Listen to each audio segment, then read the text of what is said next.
Hello. Hello. Hi. Hi. Okay. Good morning. Good morning. Hello, everybody. So Good I would like to night. thank, oh, yes. I'm from California, so we're just beginning our day here. So I would like to thank everyone, Christopher and the GatherVerse team, and this dynamic group of women that are here.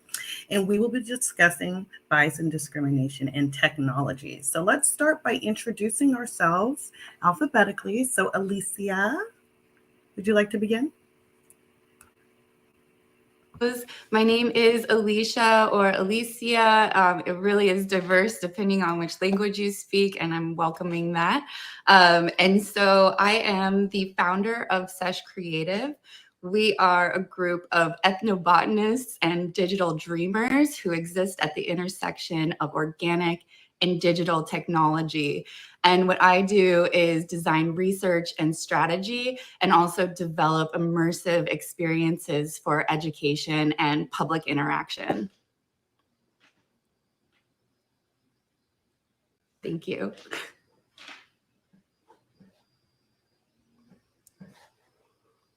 Oh, Rez, I think you're muted.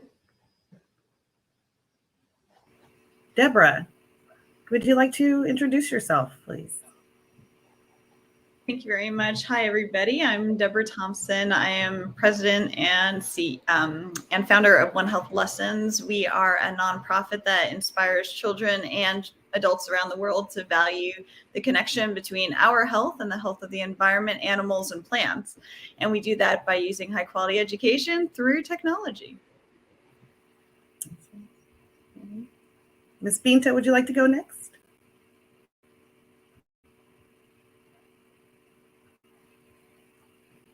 No, I think you're muted. You're muted. Wait. I think you're muted. There we go. Do you hear me? Yes, we can hear you now. Perfect. Hello, I'm Binta, director in technology data and founder of Circle Digital Art Technology, a Ikigai project. We are content creator in digital metaverse, and our passion is to metatherapy is to create some kind of well-being style with art. We are using mathematics combined to artificial intelligence to make some well-being product to people and to relax them, stress, anxiety, overall. I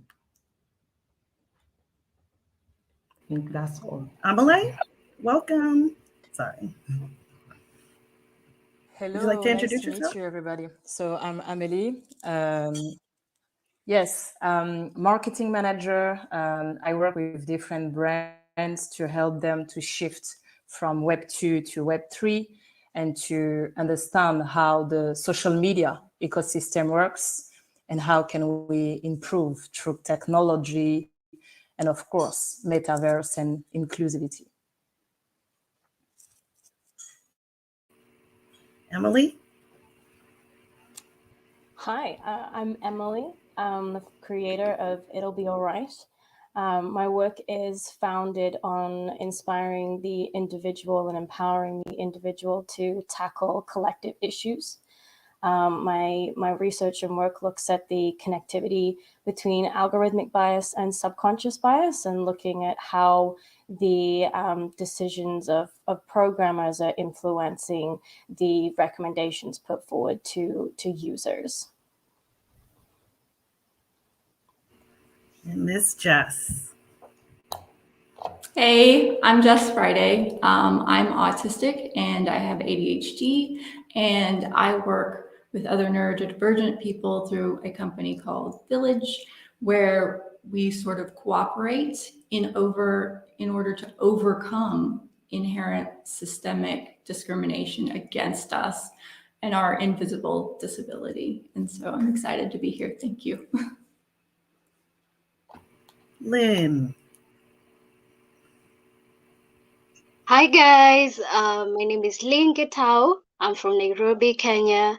I'm so happy to be here. Thank you, GatherVerse. So I'm the founder of Metaversations, and I'm also the founding member African Meta Club. what we do is educate the African continent about the metaverse, as well as give immersive experiences. And our main goal is to preserve the African culture and tradition in the metaverse for generations and generations to come. Yeah, thank you. All right.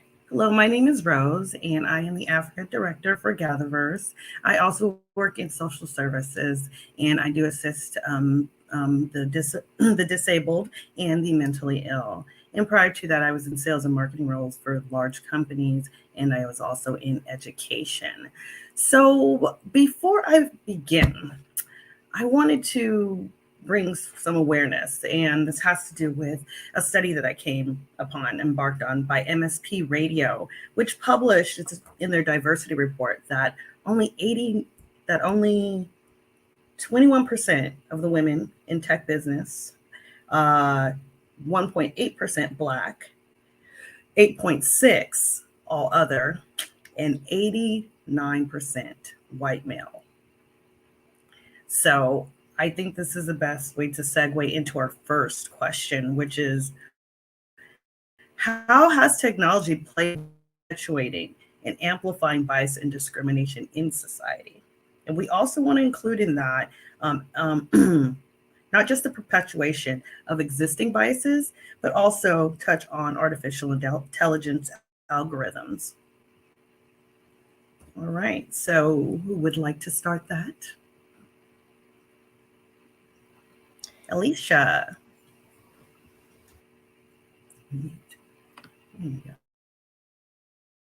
You're on mute. Okay, there we go. I was hitting it and it was just frozen a little bit, but we're back in the game.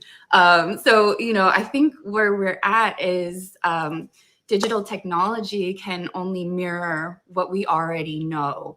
And it's kind of this feedback loop right now where we're starting to see AI become more ubiquitous, right? User-friendly. We're seeing AI being developed and, created, just in the public sphere. So we're getting to see this in real time. And I think as all of us here can probably attest, when we go about our lives, we see that 89, we're surrounded by that 89% of, our male counterparts, and we feel the gravity of that discrimination and bias, and we still persevere through it. So, I think that that's where we're at right now.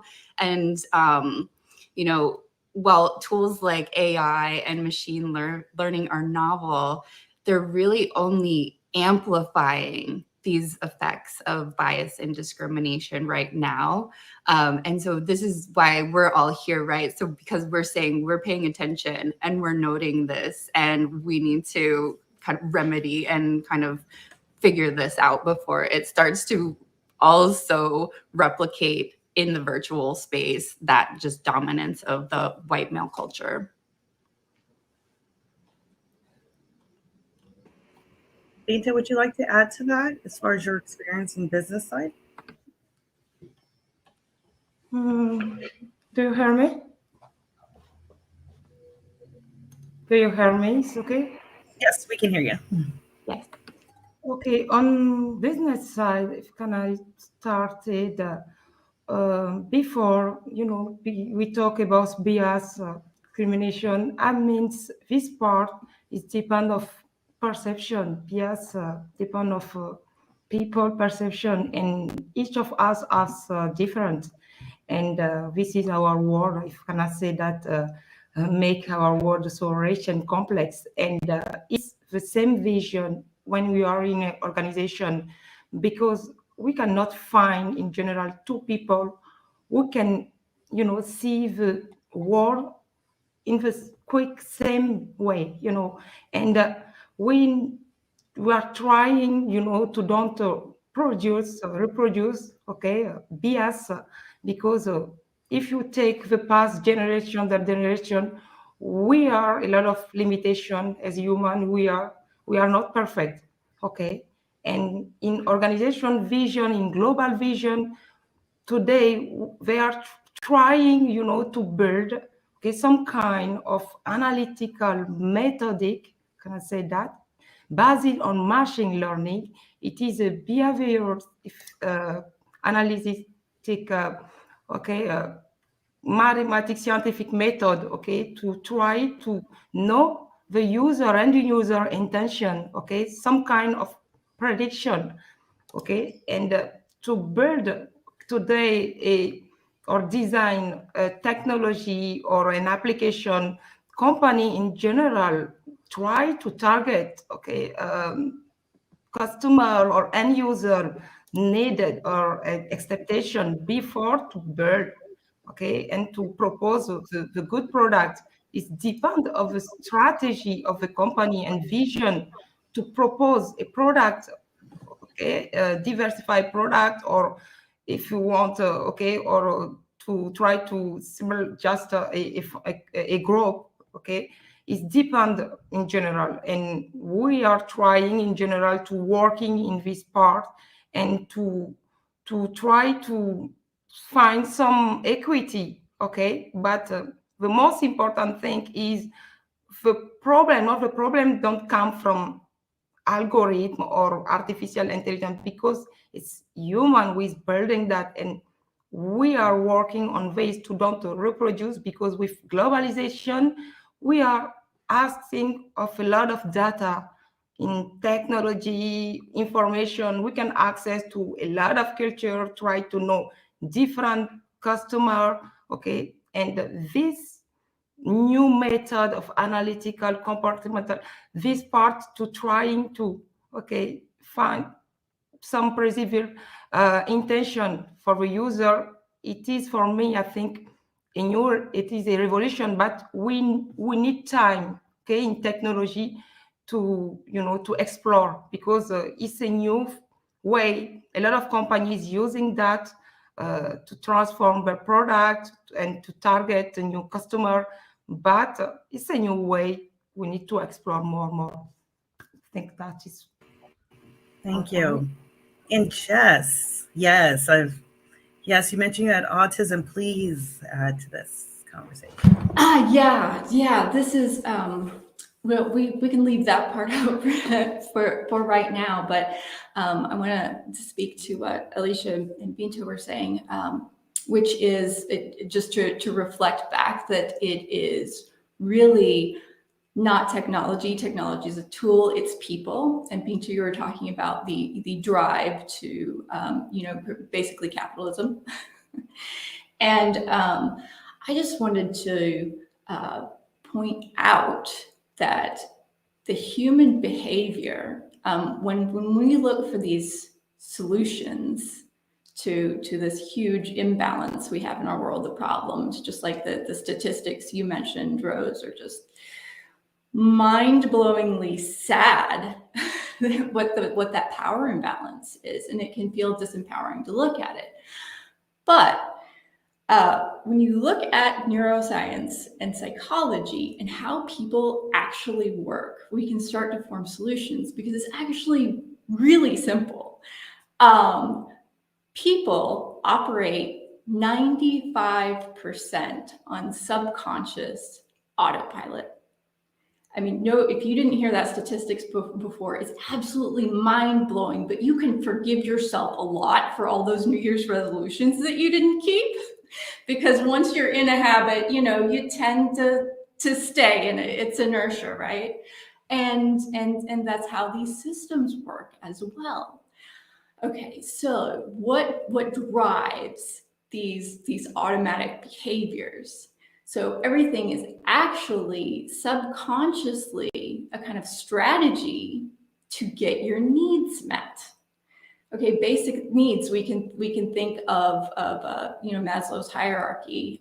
Think of food and shelter. Those are your basic things. When you don't have those things, it's painful, which motivates you to do whatever you can to get those needs met. And there are all sorts of emotional needs too, and you can go into it. But when we look at it, it's really all to achieve a sense of safety. Okay, you've got your meal, you've got food stored up, you know where your next meal is coming from, you feel safe. and who creates the safety for us, we don't really think in scale and systems. We think in personal relationships, and that's the communities we grow up with, the communities we grow attachments to, which are usually people like us. And who has been in power is cishet white males and the providers. And so they want to feel safe. When you have this hierarchical system where there's a perceived limited amount of resources, these guys, hey, we need to have our good jobs, and then they're going to teach their kids to have a good job so their kids can support them when they get older, and they're keeping that community in power subconsciously, and it perpetuates, and that's how they get their needs met, and by suppressing everyone else. Well, you know, that then seems like, okay, it's part of the system, it's automatic. How can we find solutions? But there are women are half of the world, right? And we need our needs met too. And just because it's been out of balance, that doesn't mean we can't work together in solidarity with our community, our communities coalescing to get people's needs met. There are tons of people we are marginalized in a ton of ways, not just as women, but I'm neurodivergent, I'm marginalized that way, you're marginalized based on race, socioeconomic standing, class, sexuality. All of those things marginalize you, but those are all things that we can come together in solidarity under to get our needs met outside of these systems and create new systems that people will say, hey, I can get my needs met over here too, and I'm supporting these people that are part of a marginalized community, my community, let's work together, that kind of thing. So I think that's where those solutions ultimately will come from. Yeah, Jess, I very much agree with you there. We've spoken separately beforehand, and I think we have a lot that we agree on. When it comes to algorithmic bias, I kind of think of it as a digitized version of subconscious bias. So as long as there are humans involved, the same issues that come with being a human are going to be perpetuated through the technology. So, if you think about the way subconscious bias influences our everyday life, well, the issue is we don't really think about it. It's subconscious. We don't know it's there. So how do we combat something that we don't really know exists? And I think on an individual level, it starts with just bringing awareness to yourself and bringing awareness to the thought processes and bringing awareness to what is reactive in your mind. When you see a certain something, how does it make you feel? How does it make you think? And then from a collective perspective, it's really about securing those essential resources so that we all have a stable platform to live off of. It's the issue of survivalism. I feel like this hierarchy that we live in was established so long ago, but it is through our subconscious habits that we perpetuate the legacy of our ancestors and therefore maintain this hierarchical status quo. So if we want to reach a point where we can effectively address our subconscious biases and therefore address algorithmic bias in tandem, we first need to set a platform for everyone to stand on. I was talking to Rose and Jess about this previously, but I like to think of it in terms of physics, where every action has an equal and opposite reaction. And if you are to have a system where you have to pay to live, there has to be people that can't afford it. That's just what you need to maintain that balance. So unfortunately, we have a system that's designed by cis white men historically to create a shift so that certain groups of people are more or less likely to be able to afford to live and therefore to be able to afford your rights. Because I feel that we don't really have rights, and it's not a guarantee, but we have a principle of rights that you can work for. you can earn it. You know, if you want healthy food, you have to work for it to get income so you can pay for it. But the right to have healthy food is something you have to earn. So I think that if we want to address the issues of algorithmic bias, we first need to address our subconscious biases by making sure that everyone just has the basics they need to live, because then we can be encouraging and empowering people from all walks of life to get the education that they need so that they can more effectively contribute to the production of the metaverse. Great. Well, even with these numbers that I even saw today and I shared with you, what do you think that companies can do today? What the male white dominance can do today to change this and dismantle the system? You did bring, going back to the basics, but these numbers are out there for everyone to see. Like, a lot of companies take that responsibility of environmental contribution, right? That approach, I would hope, trickle into this, especially if this is something that's global. These numbers just don't come from the US. These numbers mirror what's going on globally. So anyone want to respond to that?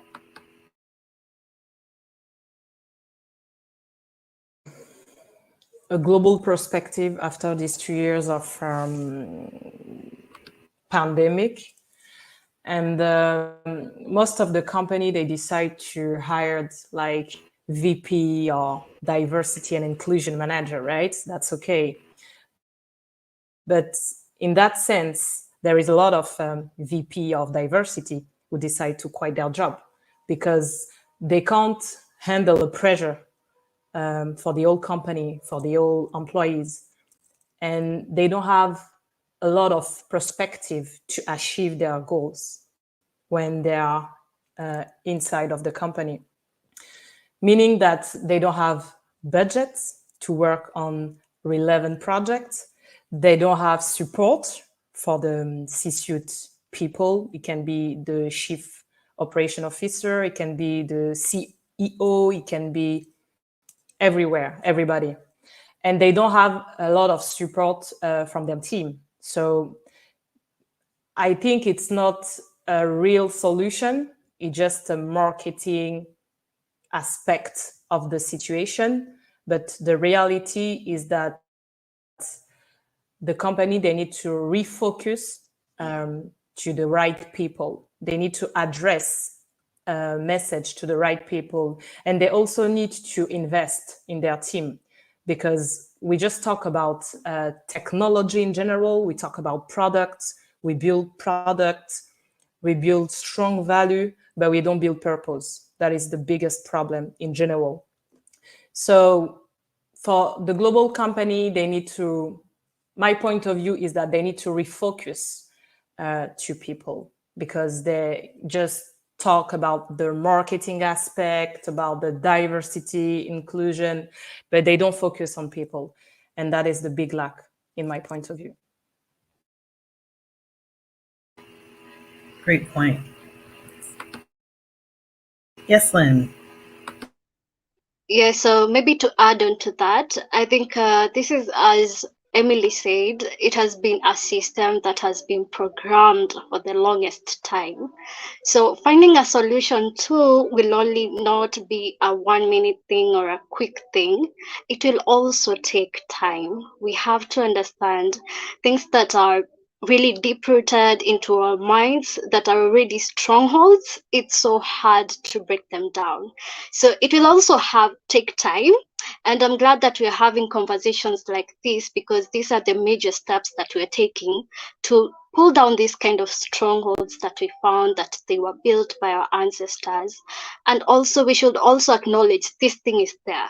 A lot of people don't acknowledge. A lot of companies, they see the statistics and everything, but they don't acknowledge. They say, wow, that is terrible. But taking the responsibility of saying, wow, we have realized that this company, blah, blah, blah, blah, we haven't been doing this, we haven't been doing that.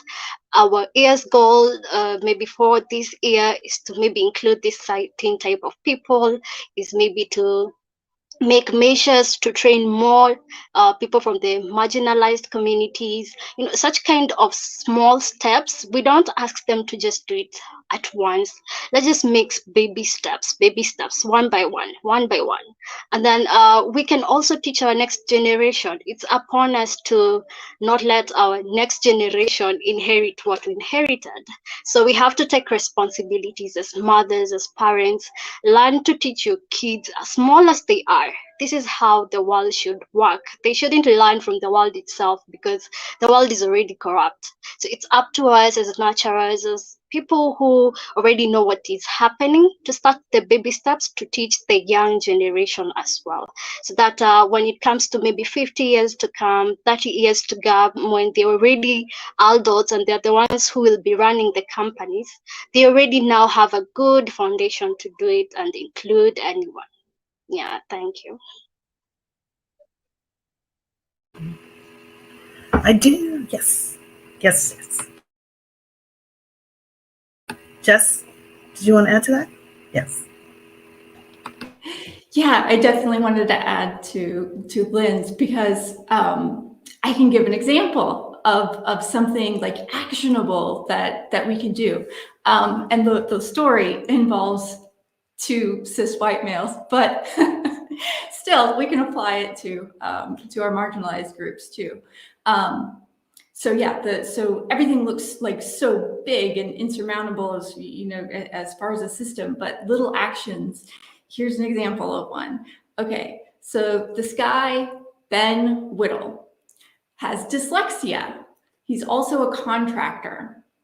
And this went viral on Twitter, actually, so you can look it up, Danny Richmond and Ben Whittle. Anyway, so he struggles with literacy skills as far as writing emails and contracts, things like that, because of the dyslexia. And we all have this implicit bias. When you look at a piece of marketing or something, and something is misspelled, a lot of us are kind of grammar Nazis. We think, well, this is not very professional, right? And we all have that. Well, the same thing happens. This guy's trying. He's really good at what he does. He wants to make a business, but when people get his emails, they don't want to do business with him because they think he's not professional.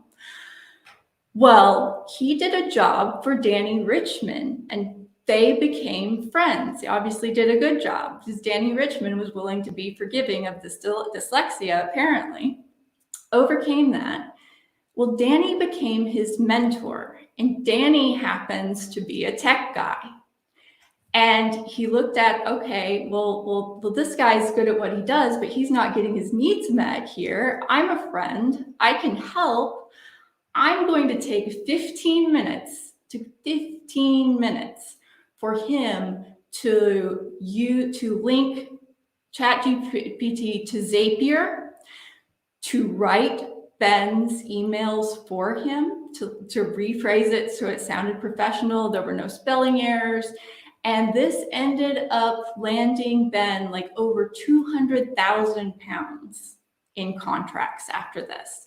And now, the last I heard, they're going to make this into an app so a ton of people can benefit. And this just exploded. And again, it took Danny Richmond 15 minutes to do with the skills he had. He just saw someone whose needs weren't getting met.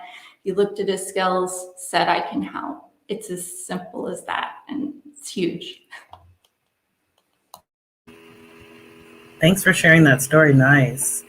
In a previous conversation, Binta had mentioned something that's very important, and that was safety. The more we are pushing towards technology, our safety is being compromised. And part of that group that's susceptible to that are the elderly and the youth. So can you kind of please further go into that piece of it that you mentioned, Binta?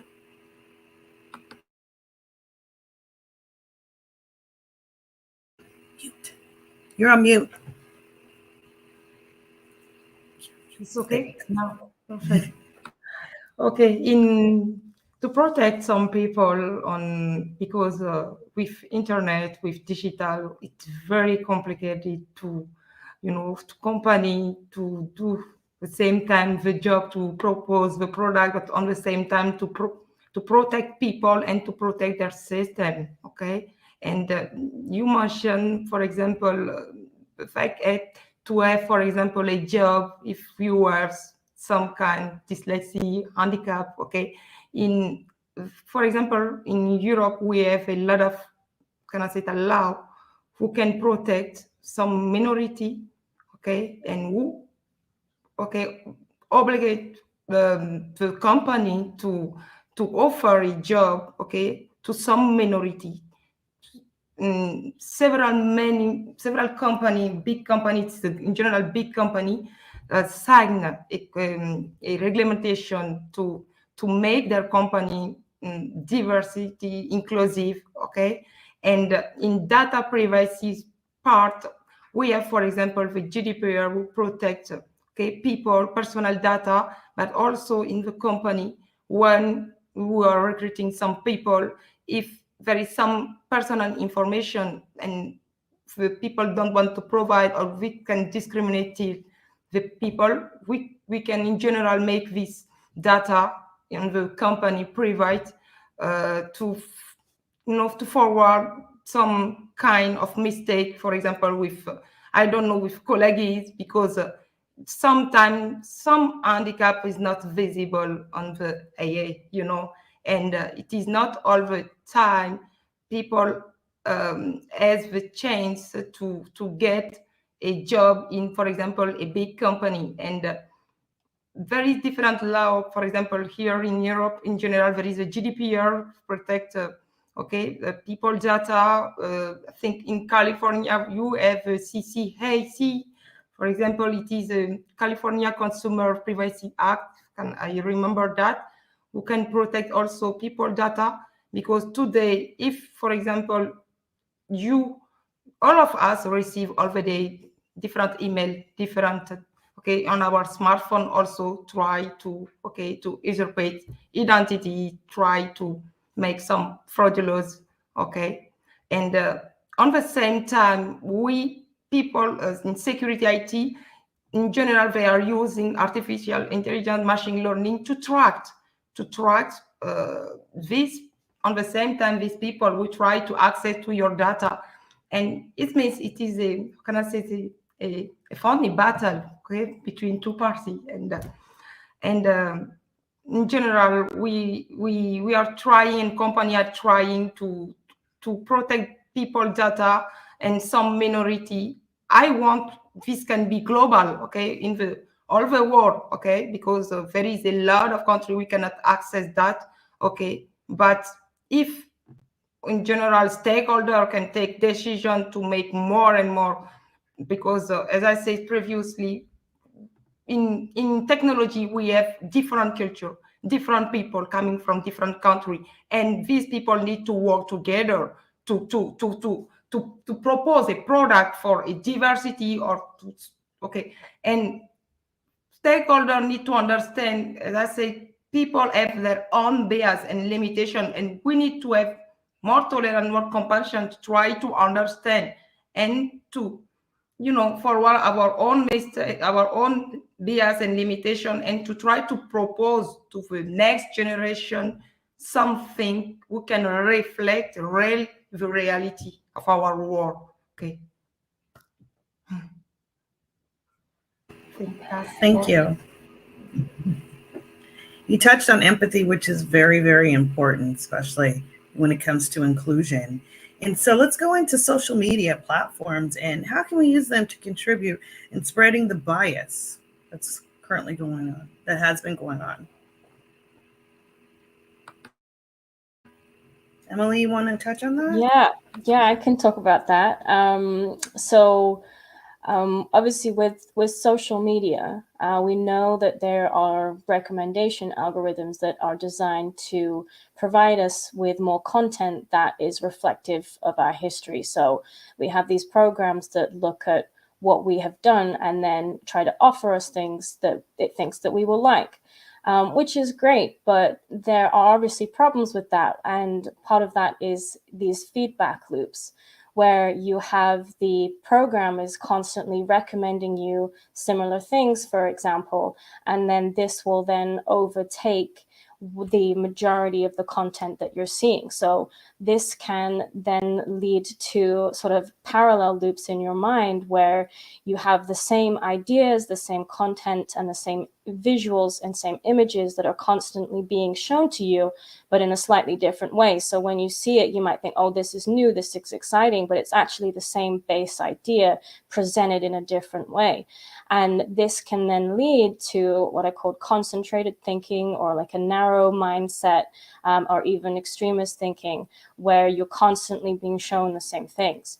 And because of humans, because we are survivalist beings at this point, we are constantly needing to be aware of threats because we need to protect ourselves. So the news is a really great example of an industry that takes advantage of this, where we are shown things that are scary and things that are dangerous because we're like, oh, we need to see that because we need to know if this is something that's going to affect me and affect the people that I love. But the problem with this is it can lead to negative mindsets where you're constantly aware and constantly being shown some of the really bad things that are happening in the world. So we were talking a little bit about COVID and how constantly being shown some of the really worst things that were happening in COVID when we're in isolation. This can lead to that negative mindset, but we aren't necessarily being shown, or we weren't necessarily being shown all the amazing things that individuals in the community were doing to support each other. I was the manager of a grocery store at the time, so I got to see how the community really came together to provide help for those that did not have access to basic resources. And when it comes to the way these loops can flood your content with certain ideas, we've seen how this has had an impact on our election results in the last few years, and we know that individuals that do not have appropriate education in how the internet works and how to do healthy, balanced searches are more susceptible to being manipulated into making a decision that they think is their own, but it's actually being steered by these algorithms that are just giving you the same content in a different format. So if we want to move forwards from this, it starts with, again, bringing that awareness to what is happening. And if you start seeing patterns in the content that you're seeing online, just taking a moment, okay, why am I seeing more of this? And what can I do? What can I search that will give me the opposite so that I can bring some awareness to alternative perspectives rather than just getting honed in on one particular ideal? Anyone, feel free to jump in on this. I feel like what you're saying, Emily, like really struck with, becoming narrow-minded. Narrow-mindedness is, it is a biological feedback that every human being who's engaging with tech regularly, we're having our neural pathways hardened into these regular, channels that we're constantly engaging with. Typically, this is a progression over time. As we age, our neural pathways are becoming hardened, and it is totally a survival trait, right? If that one tree is providing fruit, then you take care of that tree and your fruit tree will give you an abundant life, right? And so you start to build that relationship over time. And what we're seeing now is folks who are really 3 years old and up are engaging with technology and tech platforms regularly. So we're seeing younger generations having these narrow-minded inclinations and really just kind of focusing in on those fight or flight responses.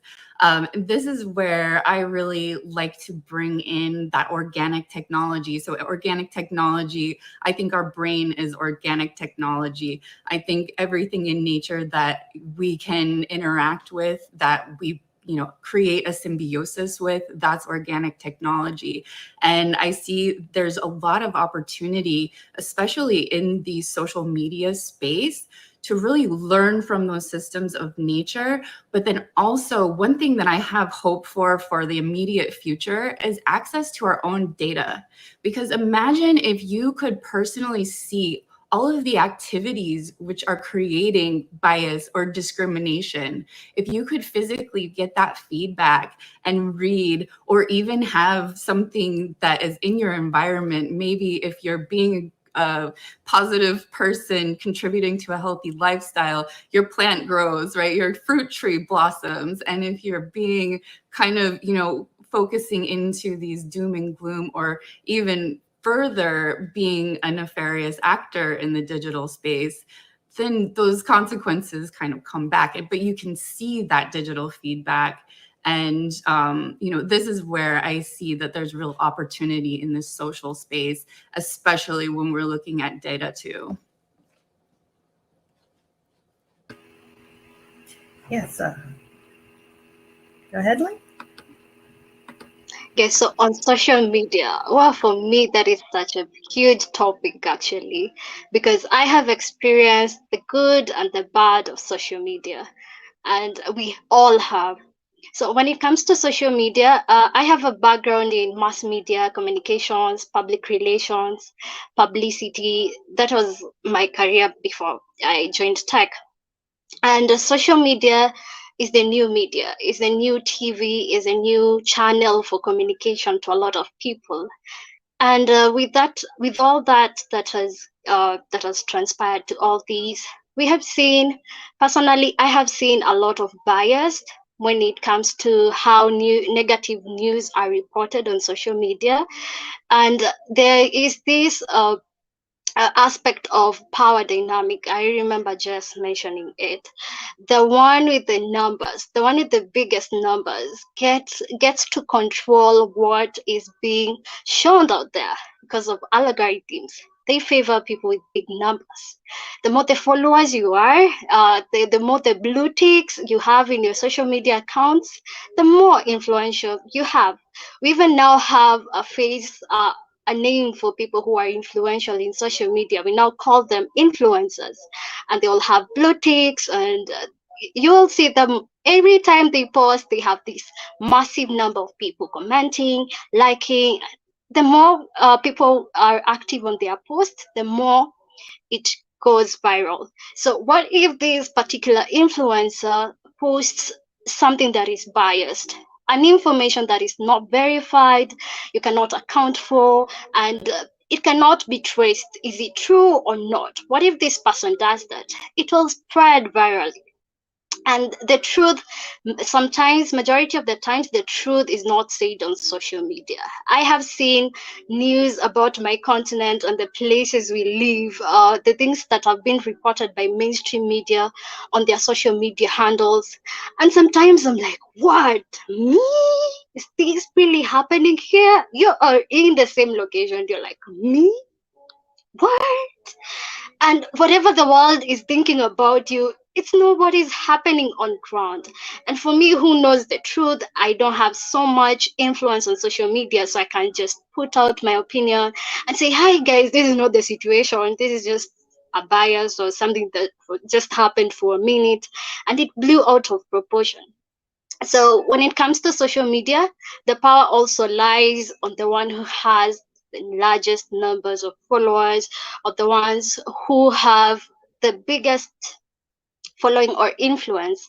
And for such kind of people, it is really important to be very empathetic. When you're posting something, when you're spreading a certain news, it's very important to verify, even just fact check from the people even who are there. Is it true? Is this information true? And employ empathy. Would you like your story to be posted the way posting other people's story?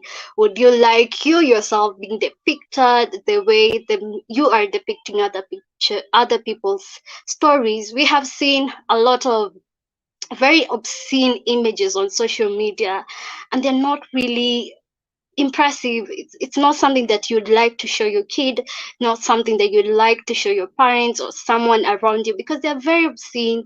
They have trauma, and all these kind of things. You'll see them trending. At the end of the day, you'll see them trending, which is not really quite very ethical, I would say. Yeah.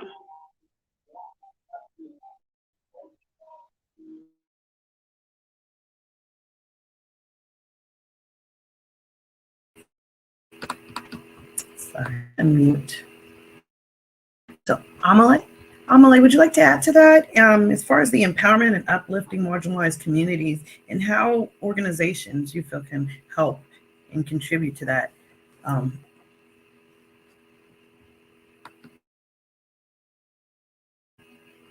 Amélie? Oh, me? I was thinking that Yes. Emily. Yeah. Definitely. I think in global perspective, social media can address so many things because you don't have barriers. You can talk to everybody in general in the world. But when it comes to platform, they need to rethink, reshape, and reorganize their brand purpose, I want to say, because most of the time they just want to be trendy and to jump in the new platform that they decide to address or target because this is something new. For example, like when TikTok came in general in the technology ecosystem, there is so many brands who didn't have any specific interest to jump into the platform. But finally, right now is one of the biggest social media platform, even more than Instagram or Messenger or WhatsApp. It's pretty big. So we don't need to be everywhere. We just need to be where our audience are present and relevant to address the right product to the right audience. Because at the end of the day, you need to sell. And social media deserve to sell the right product. So Lynn, when you brought up verifiable information, and when I was in education, we were even teaching students how to verify information differently. When I was coming up, we had encyclopedias, periodicals, and books. Now it's pretty much at the palm of your hand, right? First thing you do, Google. So part of the teaching now that I've seen in the classroom is when you are researching, you should be looking for things that say .org or .edu because the kids assume that whatever they Google and whatever comes up is the correct answer. And as we do kind of know, a lot of the algorithms, the popularity, everything that goes into it, into that is what goes first rather than the verifiable information, the correct information. And so even in education, as I mentioned, has definitely changed as far as how teachers are teaching the children on how to make sure they're getting the right information. I have a little thing to add that just came up for me from what you were saying, Rose. I used to teach design thinking at the university here. And one thing that I would always encourage, specifically when it was 2020, 2021, and all of the students became remote learning students. And one thing that was really beneficial about that is that we could really access primary sources of research. So people can now reach out and personally access experts in the field. So there's less speculation about what research you bring in. You can actually go and email a a reporter or the head of a company or head of an activist group and talk to them. And most of the time, people will be open to communicating with students and facilitating those interactions. So I always encourage people to go to the source, because we have this way of connecting to a vast group of people all around the world. So great examples of getting rid of that barrier and bridging to others, right? And reaching out to them. And let's take that as far as just identifying the differences and how our differences we can actually use when it comes to technology in a good way. Because I really believe we need to do something as far as shifting those numbers. I'm still like taken back when I saw that and what we can do, especially since we're a huge representation as far as buyers, right? Learners, all of these things. And so as Lynn and everyone's mentioned, this is a great platform. And, you know, what do we do next? So we mentioned technology and educating, raising awareness about discrimination and bias.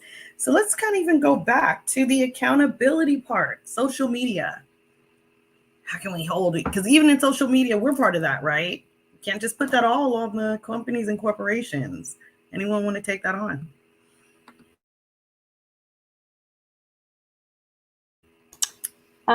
Yeah, I can say something. I guess it comes back to empowering individuals to use their voices and to speak out if you see something that is incorrect, and creating a safe space so that everybody can come forward with their perspectives.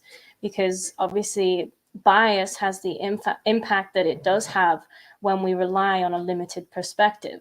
You know, the beauty of our diversity is that we each have a unique perspective. And if we can combine all of our perspectives, we can have a much clearer image of reality and what is actually going on.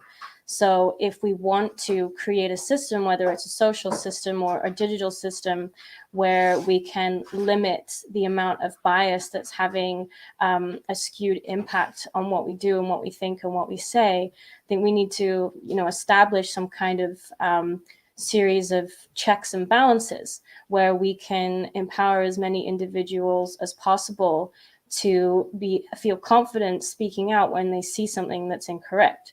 You know, if you have a society of people where they do not feel safe putting their hands up and saying this is wrong, which is unfortunately the case for a lot of people right now. You know, if you're in a job or something and your boss says something that is racist or sexist or discriminatory in any way, but you might not feel safe raising your hand and saying, actually, that's not right, that's incorrect, or that is immoral, because your life could be on the line, because you could lose your job, you know, or you can jeopardize your position, you can jeopardize your authority in your position.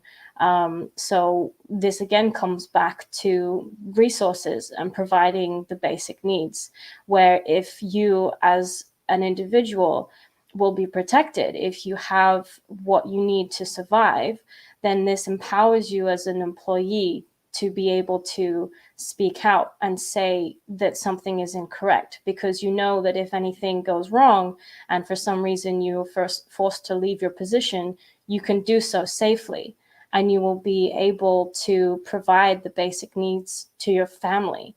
So I think when it comes to, you know, social media and the user perspective, it's obviously hard when it comes to the internet, because there's so many of us. So how do we filter through that to find the right voices? And then who gets to decide whose voices are the most important? Is it the people with the most followers? We don't know, not necessarily. That comes back to that same point that you made, Lynn. So for me, I don't have all the answers to everything, but I think it all comes back to empowering the individuals to speak out and providing them with the safety net that they need to be honest about their perspective.